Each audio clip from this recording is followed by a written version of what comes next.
Donnie and Dolly. The team is supported by ableauctions.ca. Closing your business? We can help.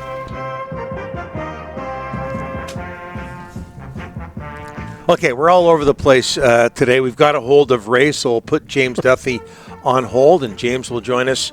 The recorded version of James will join us at around 11:15 or so. Meanwhile, we've got Ray, and he is a presentation of the Bayside Oceanfront Resort in beautiful Parksville. Book now at BaysideResortParksville.com. Ray, we got you.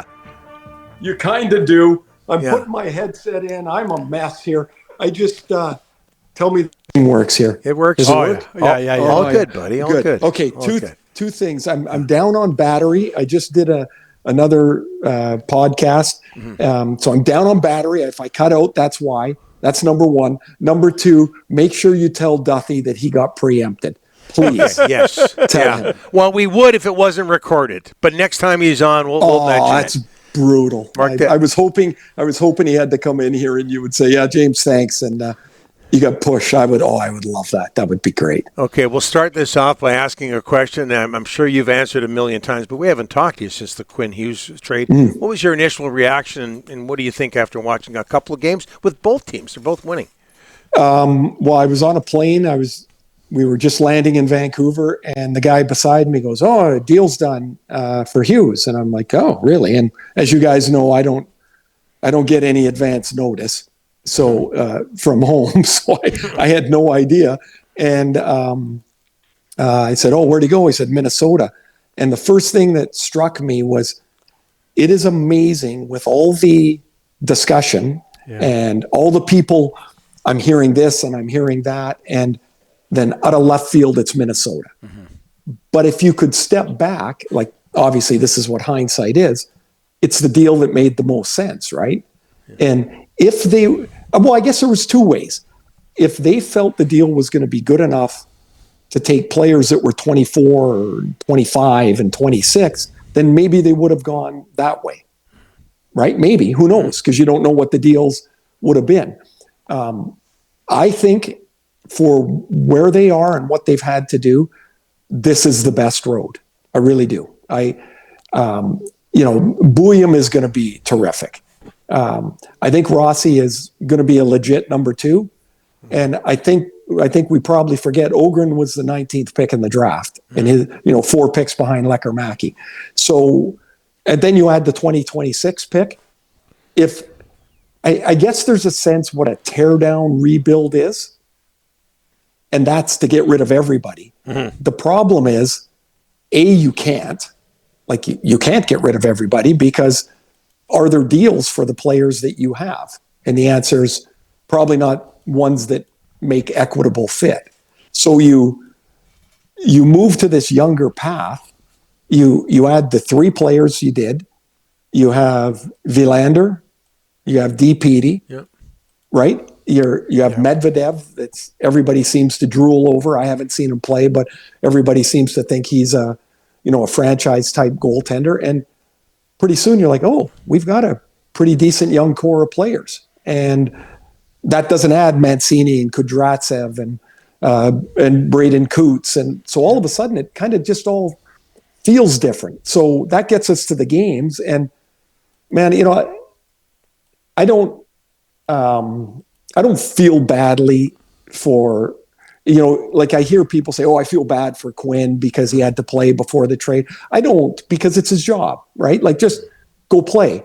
But how could you not have empathy knowing that he's playing, knowing the road is ended? Yeah. And he's still got to play until they can make that deal, whenever that is.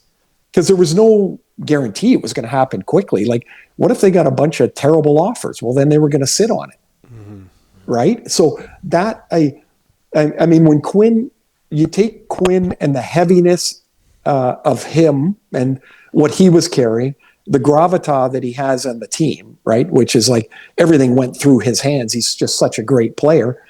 And when he's gone, everybody else gets a chance. Now, it's not saying they're better, but everybody gets a chance to go and they can exhale. Everybody feels it. Everybody gets a chance to do something else. The team now has a a future that you can see and you can kind of sort of understand if you're a player. Hey, that's what they're heading to. You might not like it, but you can see that's what the direction is. Yeah. And when Quinn was still here, you probably didn't know that. And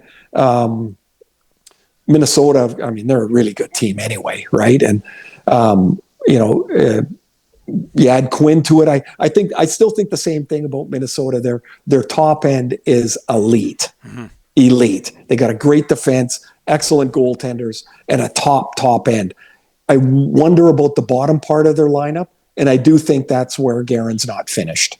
And if you're going to fight Detroit or Dallas, and you're going to fight Colorado to get out of the division, well, then you're going to have to keep improving. The other part is, what was he going to do? Billy just sit and put his head in the sand and say, "Oh, those teams are too good"? No, you dig in and you fight. And I think both teams, probably at the end of the day, are pretty happy with where they are at. Yeah. Ray, given the last two games, both wins for the Canucks, do you think to yourself, where would this team be if Thatcher Demko was healthy the whole season? It's a different story, Donnie. I mean, like I don't know where you'd rank him now because in the league, because there's been so much injury, water under the bridge. I had him at, I used to think of him in the top 5 or 7 in the league, and I think when he's healthy, that's kind of where he is. Like you look at there's a difference when the goalie is good.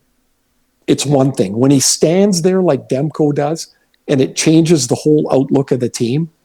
That like the presence in the net, like that's different. When Tampa Bay has a good team and you stick Vasilevsky in the net or take Vasilevsky out and play somebody else, it's a different thing. And that's what Florida had. That's what Edmonton's chasing, right? They want somebody to give them stature in the net. And Demko does it. I mean, he's just so bloody big and he's so athletic. And if he can get a run of health, then you start to think of him in those terms again.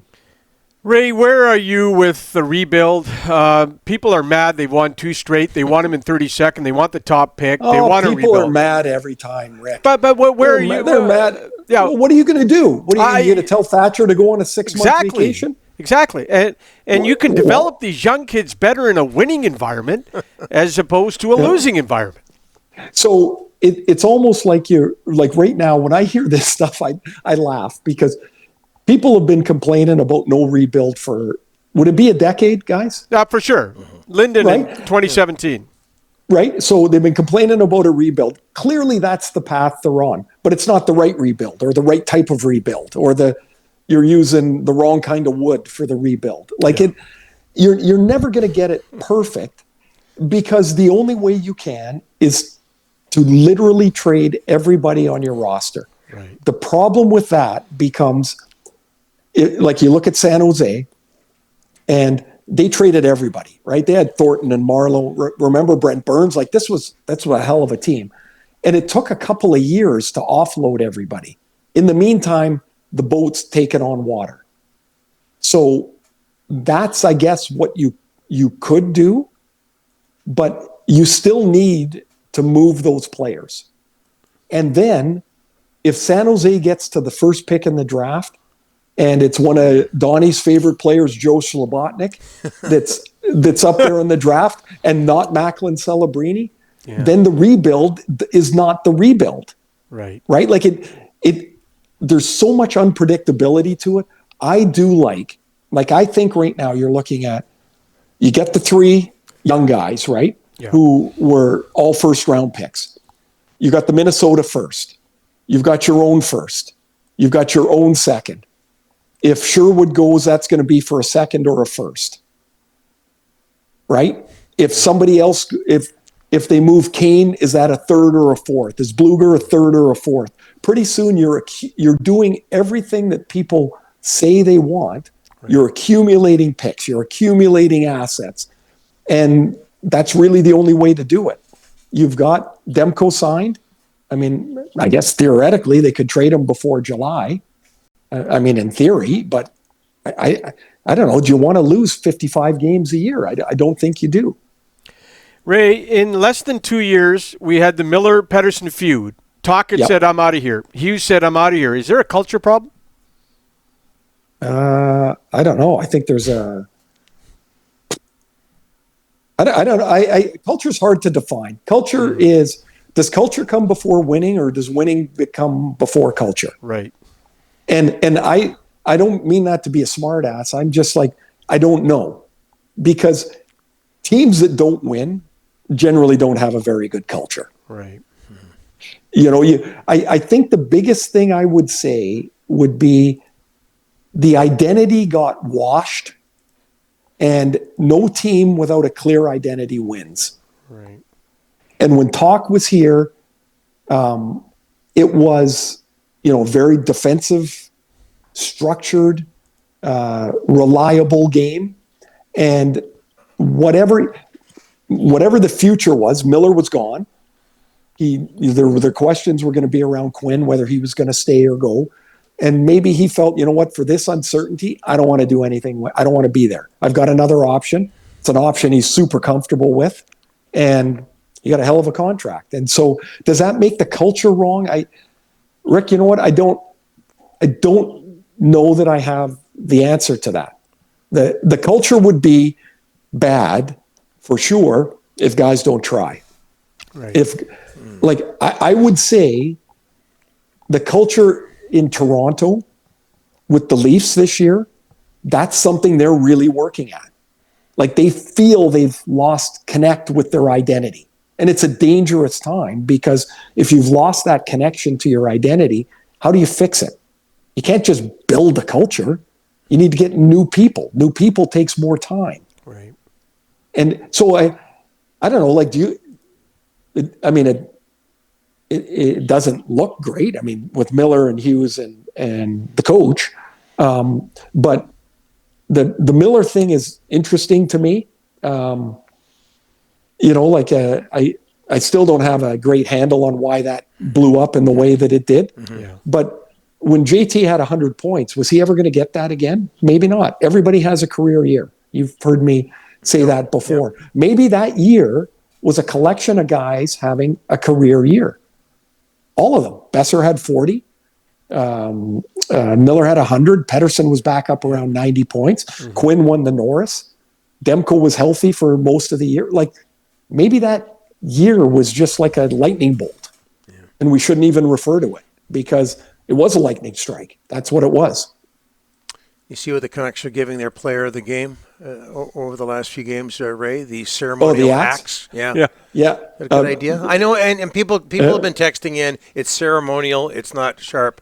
That thing looks like it can do damage. I don't know if this is a good idea. Well, you got to remember, these aren't a bunch of 60-year-old guys. By the way, in the background, that's Jerry Ramagita. He's walking away, and Dr. Bill Reagan. Yes. So Jerry's one of the therapists. We know him quite well and known him for years. And that's Bill Reagan, the orthopedic surgeon. And hopefully Thatcher doesn't swing that and take them out. Well, it's good that the doctor's around with that thing in the dressing room. I will say, Donnie, it's not a bunch of 60-year-old guys carrying around an axe. It's, these are athletic folks. I'd like to think it's not in cutting shape, like that axe. Yeah. I'd like to. Is it a prop? Is somebody carrying around a 20-pound axe? Yeah. That would suck, wouldn't it? Yeah. No kidding.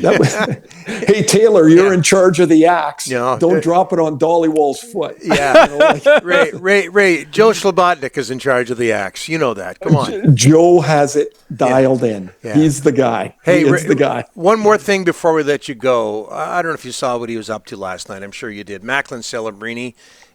Any question he's going to be on Team Canada?